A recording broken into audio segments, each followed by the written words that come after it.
എല്ലാവർക്കും നമസ്കാരം.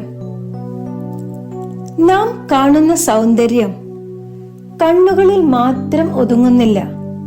ഒരു വാക്ക്, ഒരു സ്നേഹഭാവം, അതാകാം ഒരാളെ ദൈവം പോലെയാക്കുന്നത്. ഈ ലോകത്ത് ഭംഗിയായ മുഖത്തെക്കാളും മധുരമായ വാക്കുകൾക്ക് വലിയ ശക്തിയുണ്ട്. ഇതെന്തിനാണ് ഞാൻ പറയുന്നത്? ഒരു ചെറിയ കഥയിലൂടെ മനസ്സിലാക്കാം. ഒരു ഗ്രാമത്തിൽ ഒരു യുവതി ഉണ്ടായിരുന്നു. ആന്യ എന്നായിരുന്നു അവളുടെ പേര്. ആന്യയുടെ ഭംഗി എല്ലാവരെയും ആകർഷിച്ചിരുന്നു. വലിയ കണ്ണുകൾ, നീളമുള്ള മുടി, സുന്ദരമായ ചിരി. പക്ഷെ ഒരു കാര്യം, അവളെ ആദ്യമായിട്ട് കാണുമ്പോൾ തന്നെ മനസ്സിലാവില്ലായിരുന്നു ആർക്കും അവളുടെ വാക്കുകളിലുള്ള കടുപ്പം. ഒരു ദിവസം ഗ്രാമത്തിലെ ചെറിയ കുട്ടികൾ ഒരു നൃത്ത മത്സരം ഒരുക്കി. അവർ ആന്യയെയും ക്ഷണിച്ചു. ചേച്ചി, ഞങ്ങൾ അവതരിപ്പിക്കുന്ന നൃത്ത മത്സരം കാണാൻ ചേച്ചിയും വരണം, കുട്ടികൾ പറഞ്ഞു. ആന്യ ചെറുതായി പുച്ഛത്തോടെ പറഞ്ഞു, എനിക്ക് ഇതിനൊന്നും സമയം ചെലവഴിക്കാനില്ല, ഇതിലൊക്കെ എന്തിരിക്കുന്നു. പാവം കുട്ടികൾ, അവർ വല്ലാതെ വിഷമിച്ചു. അതേ സമയത്ത് ഗ്രാമത്തിലെ മറ്റൊരു യുവതിയായിരുന്നു റിയ.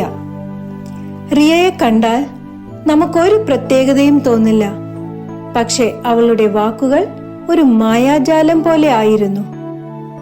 അവൾ ആ കുട്ടികളോട് പറഞ്ഞു, എത്ര മനോഹരമായാണ് നിങ്ങൾ നൃത്തം ഒരുക്കിയിരിക്കുന്നത്. നിങ്ങളുടെ കഴിവ് കണ്ട് ഈ ഗ്രാമം അഭിമാനിക്കും. റിയയുടെ വാക്കുകൾ ആ കുട്ടികളുടെ മുഖത്ത് തെളിഞ്ഞ സന്തോഷം പരത്തി.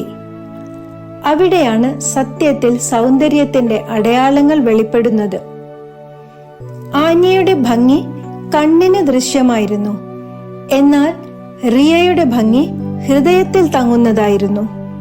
അങ്ങനെ കാലക്രമേണ ആ ഗ്രാമത്തിലെ ജനങ്ങൾ റിയയെ ഏറെ ആദരിച്ചു. ആന്യയുടെ ചുറ്റുമുള്ള ശ്രദ്ധ സാവകാശം മങ്ങി തുടങ്ങി.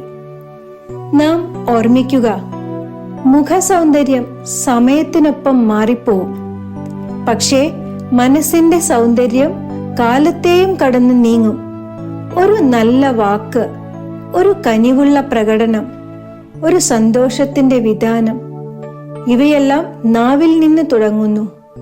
അതിനാൽ ഒരു മനുഷ്യന്റെ പകുതി സൗന്ദര്യം അവന്റെ നാവിലാണ്. വാക്കുകൾ ഹൃദയത്തെ സ്പർശിക്കുന്നു.